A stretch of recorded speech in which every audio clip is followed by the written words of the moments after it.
Hello friends, இது Joe சமையல் இன்றைக்கி நான் லஞ்ச் ரொட்டீன் தான் உங்ககிட்ட ஷேர் பண்ணுறேன். இன்றைக்கி லஞ்ச் நான் வந்து என்ன பண்ணினேன் அப்படின்ட்டு. இது வந்து ஒரு 3 டேஸ்க்கு முன்னாடி உள்ள வீடியோ. நான் வந்து சாம்பார், ரசம், அப்புறம் கோவக்காய் பொரியல், அப்புறம் சிறுகிழங்கு பொரியல், ஒயிட் ரைஸ் இவ்வளோ தான் என்னோடய லஞ்ச் வந்து இன்றைக்கி. அதை வந்து நான் எப்படி பண்ணினேன் அப்படின்னு உங்ககிட்ட ஷேர் பண்ணுறேன். இது எல்லாமே நான் உங்களுக்கு வந்து ஏற்கனவே அப்லோட் பண்ணிட்டேன். சாம்பார் எப்படி பண்ணணும், கோவக்காய் பொரியல், சிறுகிழங்கு பொரியல் எல்லாமே எப்படி பண்ணணும் அப்படின்னு ஏற்கனவே என்னோடய வீடியோ ஒன்று தனித்தனியாக அப்லோட் பண்ணியிருக்கேன். இது வந்து கத்திரிக்காய், முருங்கைக்காய், அப்புறம் கேரட் அதெல்லாம் போட்டு ஒரு சாம்பார் தான்.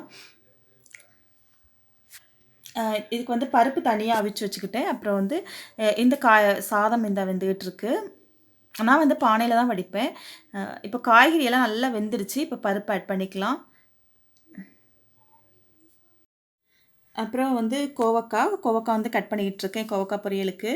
நான் வந்து லெமன் உப்பு போட்டு குடிக்கிறதுக்காக எடுத்து வச்சுருக்கேன். இந்த வெயிலுக்கு வந்து லெமன் ஜூஸ் ரொம்ப நல்லது. அதுவும் உப்பு போட்டு சாப்பிடுங்க.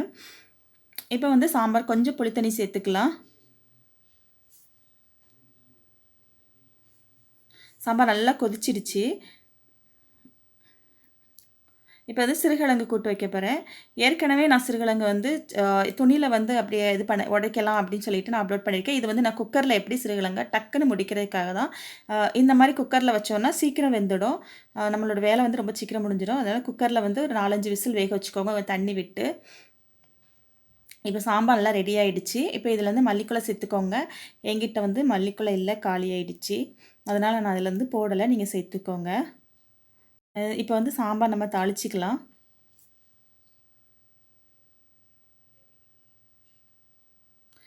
இப்போ வந்து சாம்பார் தாளிச்சாச்சு. இப்போ இரும்பு கடாயில் வந்து நம்ம கோவக்காய் ஃப்ரை பண்ண போகிறேன். இந்த இரும்பு கடாய் வந்து நான் வந்து எண்ணெய் தேய்ச்சி வைக்கல. நல்லா வந்து நம்ம கழுவிட்டு துணி வச்சு தொடச்சிட்டாலே வந்து துருப்பிடிக்காது. இந்த மாதிரி நீட்டாக இருக்கும். ஆயிலெலாம் இப்போ தடவி வைக்கிறது கிடையாது. நல்லா பழகிடுச்சு ரொம்ப நாளாக யூஸ் பண்ணிகிட்ருக்கனால. நீங்களே இந்த மெத்தடை ஃபாலோ பண்ணுங்கள். ரைஸ் வந்து நல்லா வெந்துடுச்சு. இப்போ வந்து நான் ரைஸ் வந்து எப்பவுமே கிளிப் போட்டு தான் வடிப்பேன். இது வடிக்கிறதுக்கு வந்து ரொம்ப ஈஸியாக இருக்கும்.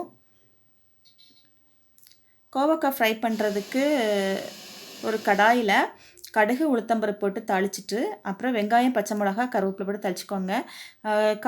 இப்போ ஃப்ரை பண்ணும்போது காய்கறிலாம் மிளகா வந்து இந்த மாதிரி கட் பண்ணி போட்டோம் அப்படின்னா கொஞ்சம் கம்மியாக சேர்த்துக்கலாம். 2ஆ கீறி போட்டோன்னா கூட ஒரு மிளகா ஆட் பண்ண வேண்டியிருக்கும். இப்போ இந்த கோவக்காய் ஃப்ரைக்கு வந்து நம்ம தாளிச்சாச்சு. கோவக்காய் வந்து நல்லா வதங்கணும். கொஞ்சம் வதங்கிறதுக்கு லேட் ஆகும். ஆனால் இரும்பு கடாய்ங்கனால சீக்கிரம் வதங்கிடும்.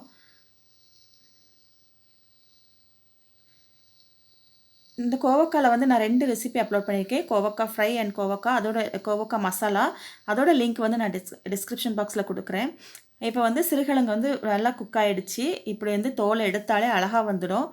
சீக்கிரம் நம்மளோட வேலை வந்து ரொம்ப ஃபாஸ்ட்டாக கிழங்கு பொரிக்கணும் அப்படின்னா இந்த மாதிரி இது பண்ணிக்கலாம்.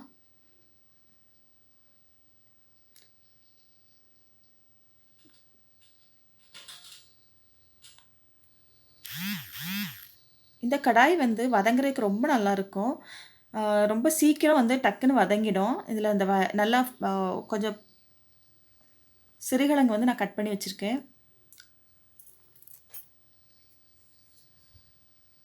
எதுக்காக 2 காய் அப்படின்லாம் இல்லை.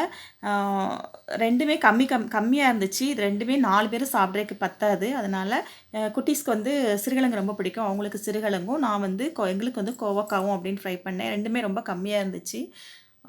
அதனால தான் வந்து இன்றைக்கி 2 பொரியல். குழந்தைங்களுக்கு வந்து காய் வந்து பிடிக்கலை அப்படின்னு சாப்பிட மாட்டேங்காங்க அப்படின்னா அதுக்கு ஒரு டிப் இருக்குது. நீங்கள் வந்து கண்டிப்பாக வந்து காய் சாப்பிடணுன்ட்டு கொஞ்சம் கொஞ்சமாக ஃபஸ்ட்டு 1 ஸ்பூன் கொடுத்து பழகுங்க. அப்புறம் வந்து கண்டிப்பாக அவங்க வந்து சாப்பிட ஆரம்பிச்சிருவாங்க கொஞ்ச நாள்லே. கொஞ்சம் என் பையன் வந்து இப்போ ரொம்ப இந்த காயெல்லாம் எடுக்க மாட்டான். ஆனால் என் பாப்பா வந்து இப்போ எல்லா காயும் சாப்பிட ஆரம்பிச்சிட்டா. அது மாதிரி நம்ம குழந்தைங்களுக்கு வந்து கொஞ்சம் கொஞ்சம் கொடுத்து நம்ம வந்து பழகிட்டோம் அப்படின்னா அவங்க வந்து சாப்பிட ஆரம்பிச்சிருவாங்க. ரொம்ப முதல்லே அவங்களுக்கு நிறைய காய் கொடுக்காம கொஞ்சம் கொஞ்சம் கொஞ்சம் சாதத்தோடு மிக்ஸ் பண்ணி அந்த வச்சிடலாம். அப்படின்னா அந்த டேஸ்ட்டுக்கு அவங்க பழகிடுவாங்க. இப்போ வந்து கோவக்காய்க்கு உப்பு சேர்த்துக்கலாம்.